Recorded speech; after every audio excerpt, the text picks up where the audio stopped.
Buenas tardes, apreciables alumnos del octavo cuatrimestre de la licenciatura en Ciencias Pedagógicas. Es un gusto volver a estar aquí nuevamente con ustedes. Es nuestra quinta sesión virtual. Gracias a estas plataformas, gracias a estos medios que la universidad nos facilita para poder trabajar con ustedes. Un reconocimiento de verdad al equipo de trabajo que nos facilita todo eso y nos ayuda a que todo esto sea posible para poder llegar a ustedes y trabajar de una forma mucho más completa.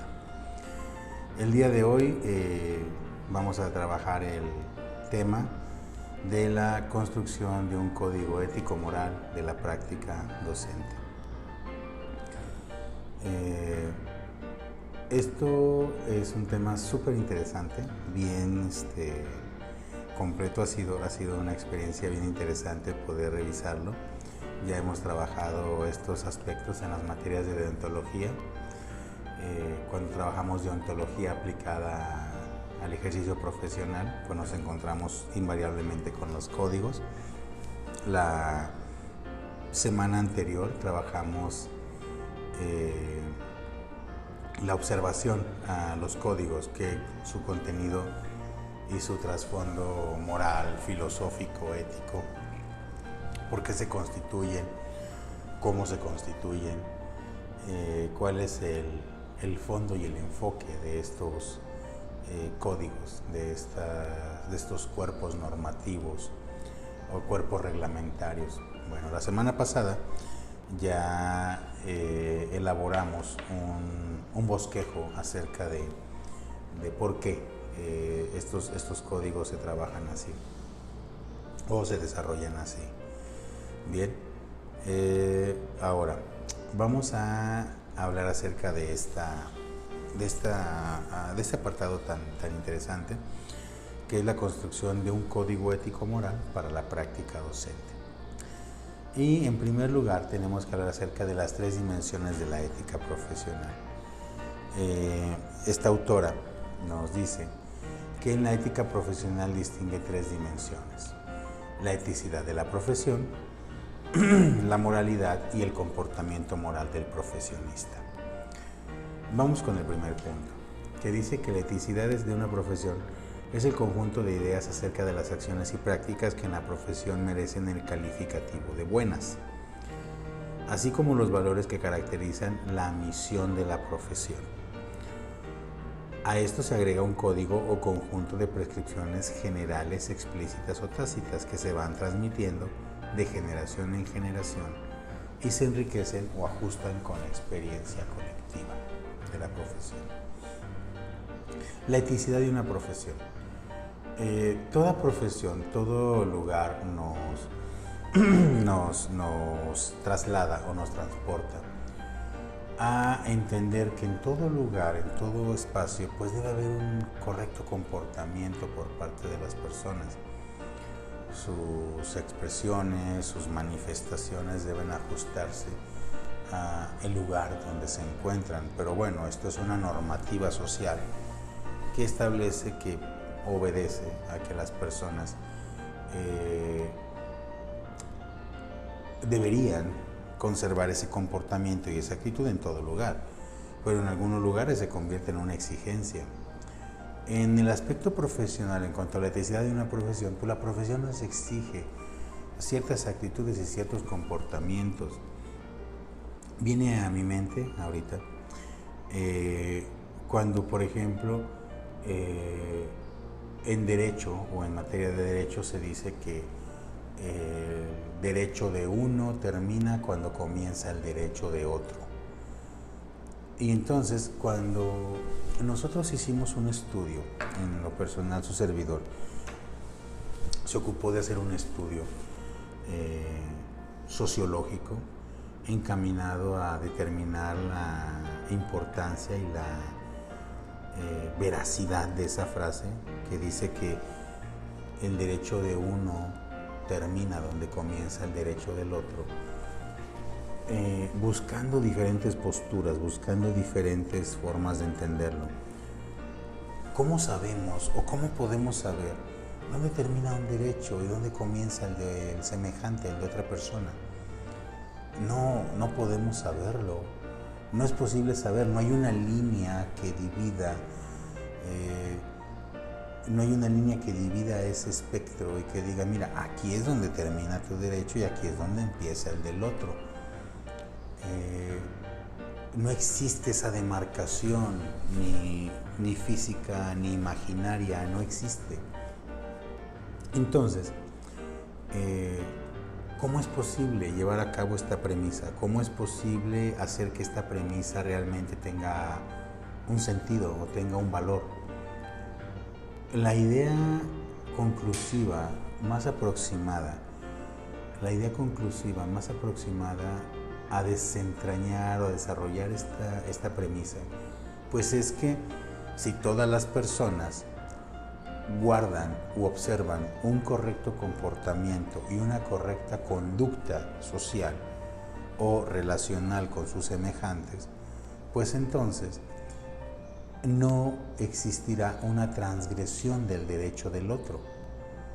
No puede existir una transgresión del derecho del otro si tú estás observando una correcta conducta, estás observando una conducta idónea o una conducta aceptable, justa, respetuosa de los intereses o de los derechos del otro.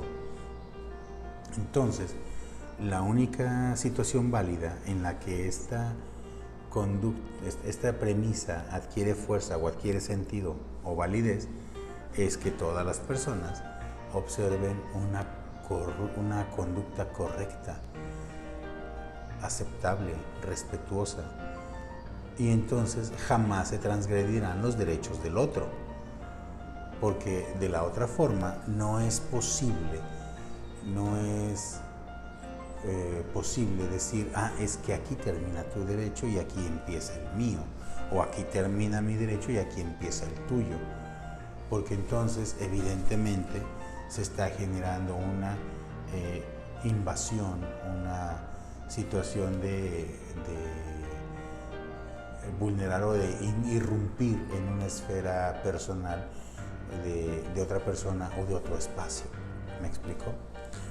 Entonces, ¿por qué cito este estudio que realicé en ese sentido? Bueno, porque nosotros, invariablemente del tema que hablemos, moral, educación, derecho, psicología, nutrición, de donde estemos ubicados, nosotros debemos comprender que la mejor forma de darle validez o de darle legitimidad a este tipo de premisas, pues es obviamente respetando esa situación, observando ese correcto proceder, esa correcta forma de actuar. Y entonces la primera dimensión se refiere a eso, a la eticidad de una profesión, es decir, vamos a establecer cómo es que esa profesión establece lineamientos y que esos lineamientos son muy específicos, pero tú en tu actuar docente, en tu actuar laboral, en tu trabajo, obviamente tú sabes lo que está bien y lo que está mal hacer. Tú sabes perfectamente qué está bien, sabes perfectamente qué está mal, qué cosas son cuestionables en la toma de decisiones. Y entonces es en ese sentido que tú decides o tomas tus atribuciones como docente en un lugar de trabajo. A eso se refiere esta cuestión moral o esta cuestión ética, la construcción de una situación que abarcábamos en la clase anterior, donde el ser humano invariablemente tiene una noción clara de lo que está bien y lo que está mal. Vamos a llegar a puntos en donde esto se confronta un poco con la realidad o el momento existencial del ser humano y puede perder un poco de validez, ¿no? Lo vamos a explicar. Ahora bien, en la segunda dimensión nos encontramos con la moralidad del profesionista. Consiste en los procedimientos de juicio conforme a los cuales el profesional en cada caso toma decisiones cuando los valores entran en conflicto o cuando la validez de las normas se pone en cuestión. Esto es bien interesante. ¿Por qué? Porque nos encontramos con que el sujeto, el individuo, ya posee una estructura moral, ya está constituido moralmente. No entramos en el terreno de si es una mala o buena moralidad, ya explicamos eso desde la perspectiva ontológica. Lo que sí sucede es que entra a un espacio de una moralidad diferente, probablemente, o una moralidad con el que él ya está familiarizado o ella está familiarizado. Entonces, el individuo constantemente se somete a cuestiones de deliberación, de reflexión y construcción de pautas de juicio. Esto es un hecho, ¿sí? Tiene mucha relación con los criterios o los momentos que el docente indiscutiblemente tiene que evaluar en cada toma de decisión o en cada procedimiento que vive dentro de un espacio educativo, y de todos los profesionistas que laboran en diferentes espacios o que están desarrollando diferentes momentos de inclusión del trabajo. Aquí viene algo bien importante cuando hablamos de la moralidad del profesionista, que dice que el tipo de procedimiento que se aplica depende en buena medida de las experiencias de vida, de la efectividad de los procesos educativos, del nivel de desarrollo cognitivo alcanzado y del esfuerzo de descentramiento que realiza la persona para arribar al punto de vista moral, donde el criterio es abstracto y universalizable. Cuando trabajamos la semana anterior, ¿sí?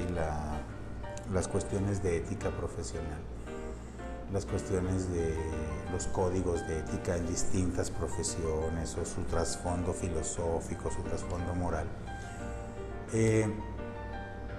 caemos en el mismo punto, llegamos al mismo punto, donde decimos o podemos establecer que el valor primario, el valor que se tiene que aplicar dentro de una profesión, pues es el mismo valor que se aplica cotidianamente o se debe aplicar cotidianamente en cualquier interacción o en cualquier interrelación que el ser humano tiene.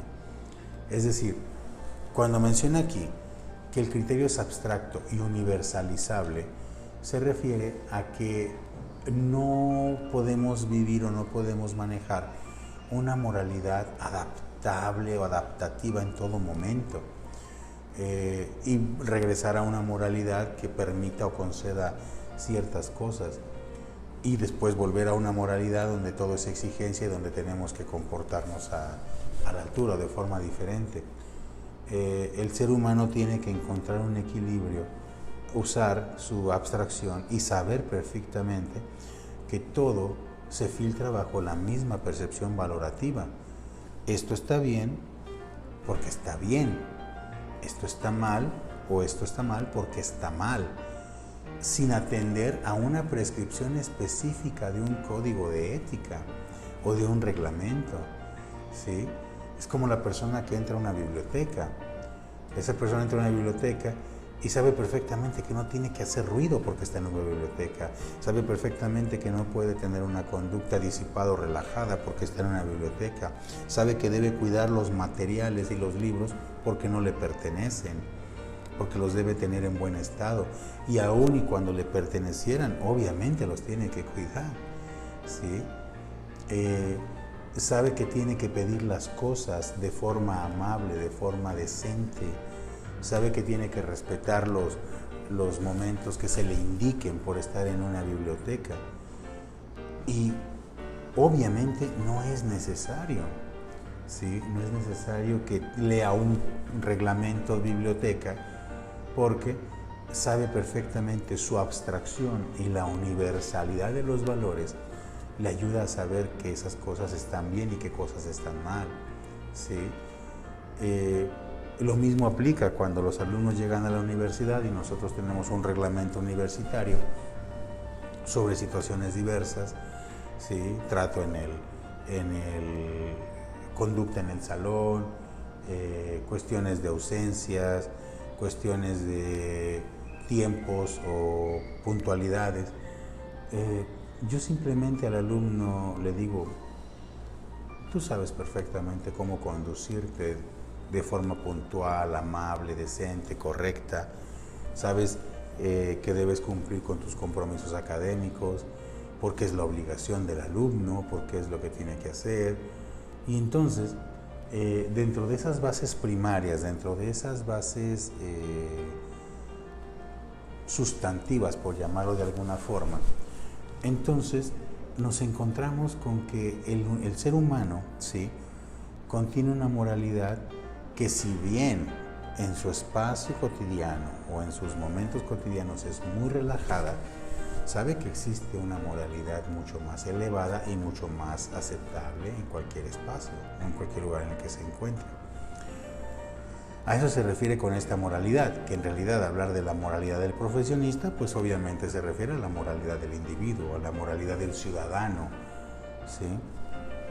Y llegamos al tercer componente, que es el comportamiento moral o conjunto de actos que realiza el sujeto en el plano profesional, además de la eticidad internalizada y los procedimientos de juicio moral.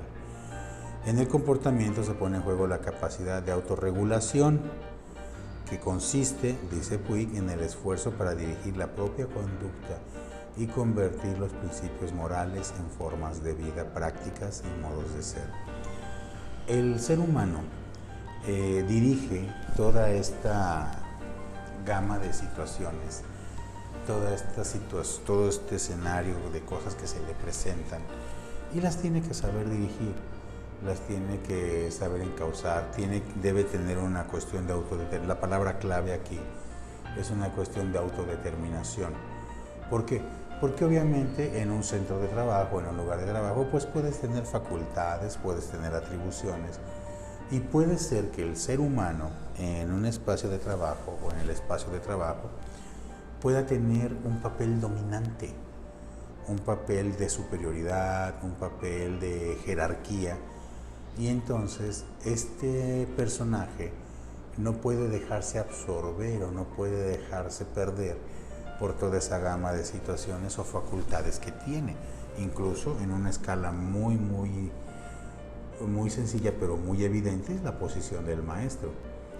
Ustedes como docentes también tendrán una posición de jerarquía, de imposición sobre otras conductas.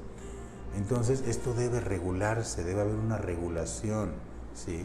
Debe haber una interacción muy clara, muy respetuosa y muy ad hoc o muy propia de un espacio educativo.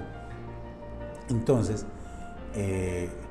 aquí la autodeterminación, el comportamiento, ¿sí?, de esta persona tiene mucho que autorregularse. Y aquí, si ustedes lo observan, la autodeterminación pues ya se aleja un poquito de la cuestión moral, de comprender la situación de los valores o de entender un poquito la situación de la escala valorativa como tal, sino ya se adopta una postura un poco más convencional, ¿sí? Porque la realidad es que a muchos sujetos, a muchas personas, les cuesta mucho trabajo autorregularse o autodeterminarse en aspectos en donde se les concede cierta jerarquía o cierta posición, cierta escala de posición.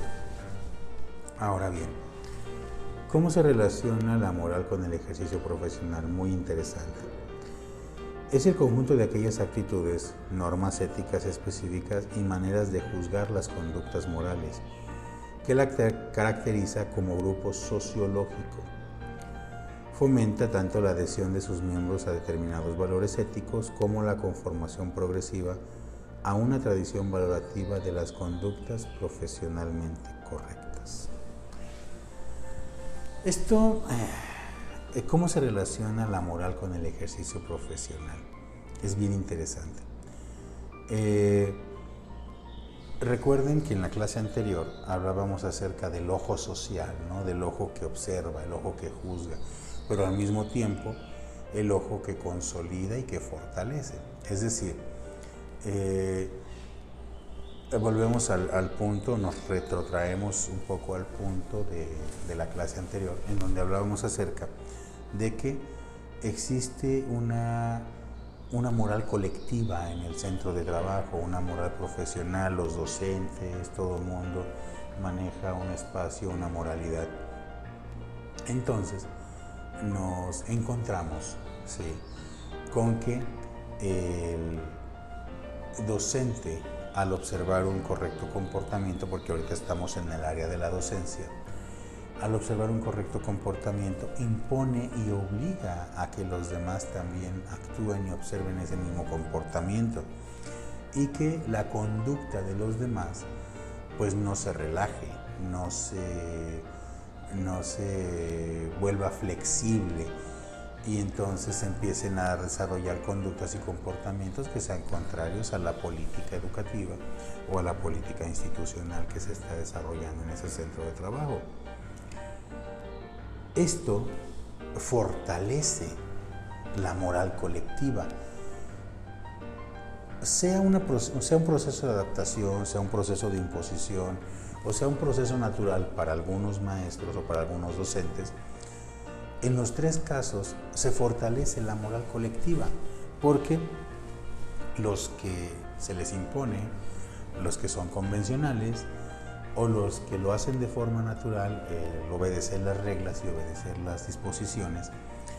Entonces, en esos tres casos, pues evidentemente el comportamiento moral o la moral colectiva se fortalece. Si los docentes, los maestros o los profesionistas en un centro de trabajo no observan esas disposiciones, no observan esa moralidad, entonces el ojo social empieza a crear una debilidad, se empieza a generar una flexibilidad en ese sentido. Y esto se traduce en cuestiones muy inconvenientes para un centro de trabajo o para una institución en sus políticas o en su estructura moral, como debe ser. Y muy bien, el párrafo que continúa dice: es simultáneamente el conjunto de las actitudes vividas por los profesionales y la tradición propia de interpretación de cuál es la forma correcta de comportarse en la relación profesional con las personas. Ahora bien, aquí habla acerca de cómo es la forma de comportarse en la relación profesional, pero vuelvo al mismo punto. El espacio de trabajo, el lugar de trabajo, pues obviamente solamente debe ser un reflejo del espacio que cotidianamente vivimos. Y si la moralidad, las decisiones éticas del ser humano que vive cotidianamente son positivas y son adecuadas y son prudentes en todo sentido, tanto ético como moral, pues entonces en el plano profesional no le resulta ninguna exigencia, o no le debería resultar ninguna exigencia, porque está acostumbrado a comportarse así, está acostumbrado a actuar así. Su conducta profesional no es incongruente con su conducta cotidiana, con su conducta fuera del centro de trabajo. Y entonces aquí ya estamos ubicándonos un poco más con las personas que su conducta personal, que su conducta cotidiana, pues dista mucho de lo que es aceptable, de lo que es prudente, de lo que es convencional, y entonces ya se le tiene que exigir una conducta en el plano profesional. Eso es una situación indiscutible, o es un escenario indiscutible, porque pues obviamente se le pide un comportamiento específico, porque pues obviamente hay personas que no están acostumbrados a llevarlo en ningún terreno, en ningún plano. Ahora bien, vamos a enfocar un poco el tema hacia una cuestión más idealista. Recordemos que, como decía el maestro Borges, la utopía es para avanzar. Si no tenemos utopía en este mundo, pues entonces, ¿en qué aspectos tan importantes avanzaríamos, no? Y entonces dice aquí, reflexiones humanistas para un código de ética docente. Un maestro no debiera ser un elemento represor de las expresiones, inquietudes, intereses, aspiraciones de los educandos. No debiera ser un policía vigilante de que los alumnos cumplan con las normas y las tareas, el símbolo de una serie de obstáculos que un alumno debe vencer para ser aprobado o tomado en cuenta, un símbolo de un poder al cual hay que someterse, una especie de padre sobreprotector que asume la responsabilidad que corresponde a los alumnos. Y, en cambio, un maestro debiera ser el gestor de un proyecto de incidencia social al cual convocara flexiblemente a sus educandos. Un líder con capacidad para la comunicación, la persuasión y la organización de grupos. Un amigo de sus educandos dispuesto a colaborar con ellos y apoyarlos comprendiendo sus intereses e inquietudes. Una persona con capacidad de preguntar y escuchar para comprender los puntos de vista y los razonamientos de los educandos. Una persona que ame a su comunidad por ser conocedor de su historia. Alguien con capacidad para imaginar, proyectar y soñar con un mundo mejor. Alguien que sabe y valora lo que aprende al enseñar. Aquel que es capaz de superar prejuicios y por tanto no se compromete con ningún dogma. ¿Por qué estas reflexiones humanistas? Bueno, porque si estamos hablando del educador, y esto es muy importante, si estamos hablando del educador, y el educador la mayor parte del tiempo la pasa enseñando, instruyendo en su centro de trabajo, relacionado con actividades de enseñanza, con procesos de aprendizaje, pues entonces su código de ética, su código de moral, su código de construcción profesional, pues debe atender a todo lo que realiza dentro de un momento o dentro de un proceso de enseñanza o dentro de un espacio de enseñanza. Sí. Esto es una situación tanto de temporalidad como de aplicación. ¿Me explico? Es decir, ¿en qué ocupa la mayor parte del tiempo el docente que cuando está en su centro de trabajo? Pues obviamente en enseñar, en crear procesos de aprendizaje, en la interacción con los alumnos. Entonces, esta reflexión humanista para un código de ética, pues en esta ocasión quise dirigirla a la construcción, o quise dirigirla a la idea de entender que es donde el maestro, dirigir la cuestión ética hacia donde el maestro pasa la mayor parte del tiempo, en ese sentido. Ahora, para poder comprender este punto, ¿sí? Y decir, bueno, es que el sujeto llega con cierta moralidad, llega con cierta ética, el sujeto se convierte en maestro con ciertas falencias, ciertas ausencias, su moralidad muchas veces no está ajustada a lo que se puede traducir como un comportamiento correcto, aceptable, moralmente estructurado, pues entonces tenemos invariablemente que hablar de la docencia y las tenencias del ser humano. ¿Por qué habla de tenencias? Bueno, porque el ser humano, si bien es cierto, o hay cuestiones discutibles o cuestiones de confrontación en su moralidad o en su ética, pues bueno, él se ajustará invariablemente a situaciones convencionales. Y las situaciones convencionales pues ya se desprenden mucho de la cuestión de la tenencia, como se menciona aquí. Para el desarrollo de este apartado se parte de la división de los niveles del tener del ser humano que realizan el Polo y Christine Wanjiru, que desarrollan en su obra Ética de la profesión docente.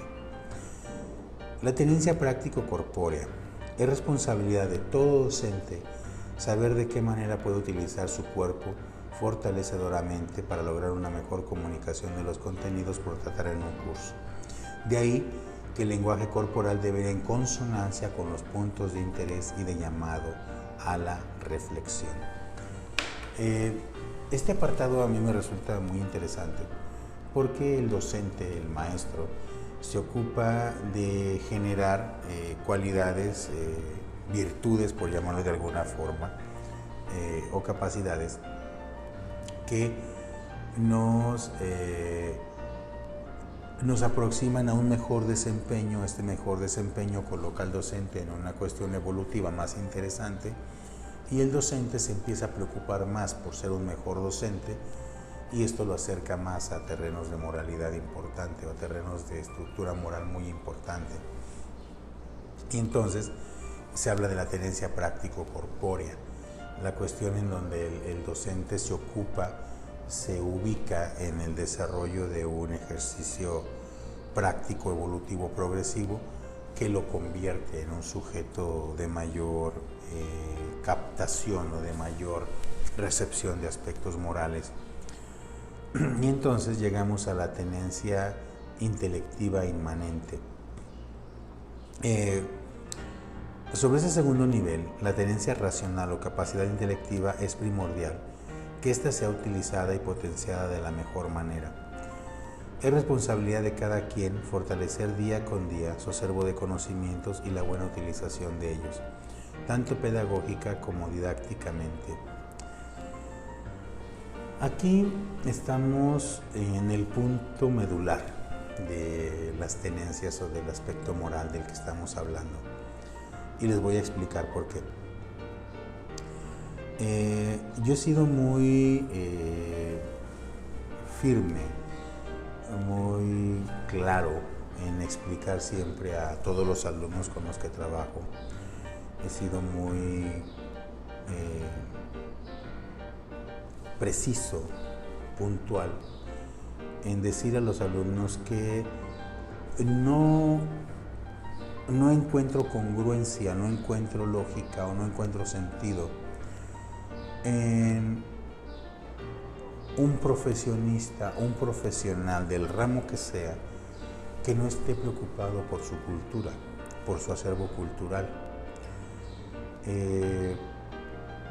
Creo que un excelente profesional, un profesional en todo el sentido de la palabra, va muy conectado con su cultura, con sus momentos de aprendizaje, con sus momentos de evolución.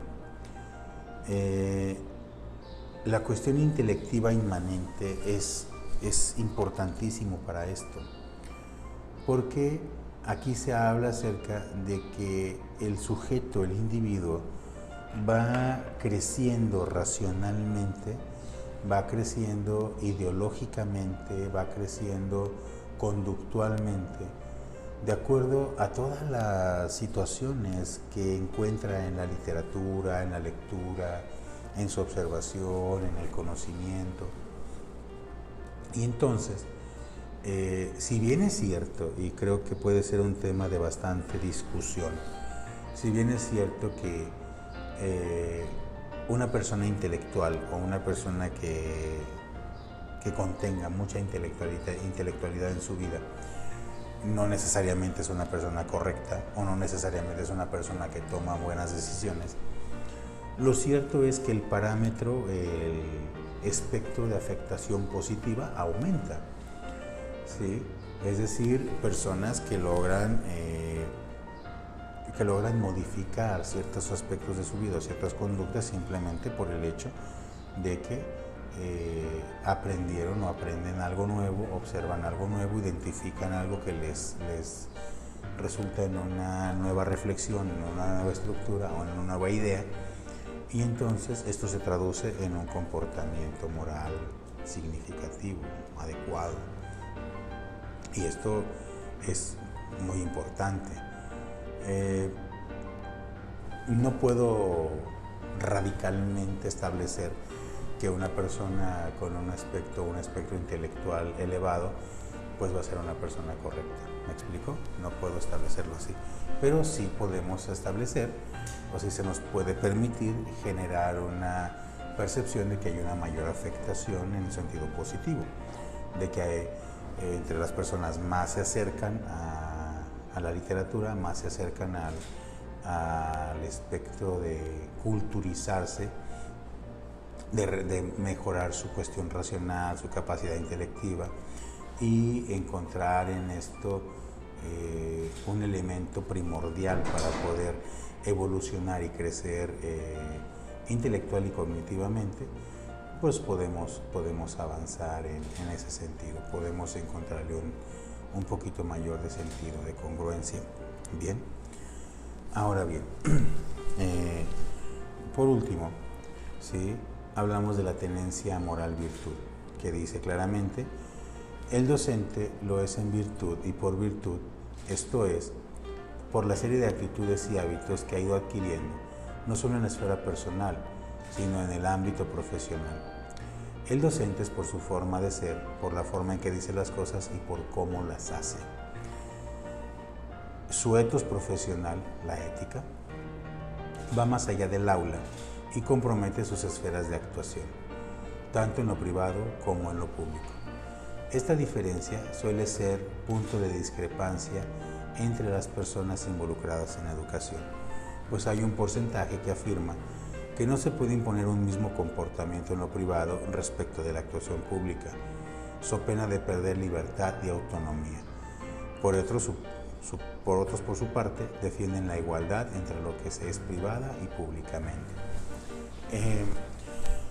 No podemos establecer que este mundo funcione o este mundo siga funcionando si todas las personas observan una misma ética y una misma moral. Creo que es parte de la naturaleza humana, parte de la confrontación, parte de toda interacción social, que el ser humano se encuentra, convive con diferentes tipos de moralidad, y en eso encuentra también cierta significancia en la vida, cierta distracción de las cosas.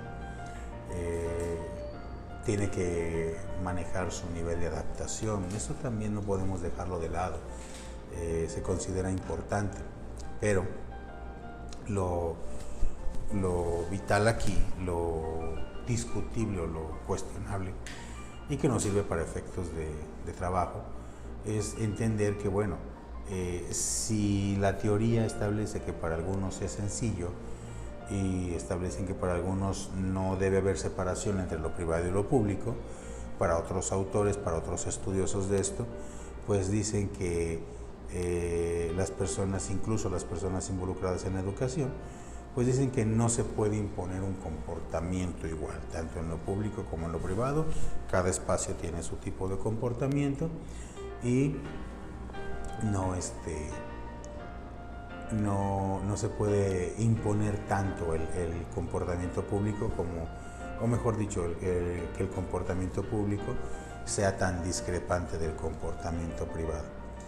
Pero bueno, aquí la cuestión es entender cómo la cuestión moral, la virtuosidad de la moral, por llamarlo de alguna forma, contribuye a fortalecer el moral colectivo. Creo que ese es nuestro punto de referencia más claro. Es decir, que nuestro moral colectivo se fortalezca con una correcta conducta, con una correcta observación de los parámetros conductuales respetables, decentes de un individuo. Es correcto, es cierto esto. Entonces, ahora bien, durante nuestra semana de trabajo nos vamos a abocar o nos vamos a enfocar en cómo construir un apartado, un código propio con una reflexión personal por parte de ustedes, un aporte personal. Vamos a trabajar el tema de la moral profesional, vamos a trabajar el tema de cómo se relaciona la moral profesional con las conductas de los individuos y cómo esto genera una mayor fortaleza moral colectiva, que al final es lo que institucionalmente y profesionalmente se persigue, que los espacios y centros de trabajo contengan una moral colectiva fortalecida, una estructura mucho más fortalecida en ese sentido, que esto obedezca a las intenciones y a las reflexiones primarias en los que, como vimos en este tema, el individuo haga uso de su reflexión, de su actitud, de su pensamiento, de las cosas básicas, principalmente, como lo observamos en una de las diapositivas, de su abstracción o de su capacidad de abstracción. Por este momento es nuestro tema de esta semana, nuestros temas analizados para esta semana. Trabajaremos ya nuestras actividades en la plataforma, seguiremos en comunicación mediante las plataformas y vías correspondientes. Les deseo una semana de mucho éxito y de mucha actividad productiva. Muchas gracias.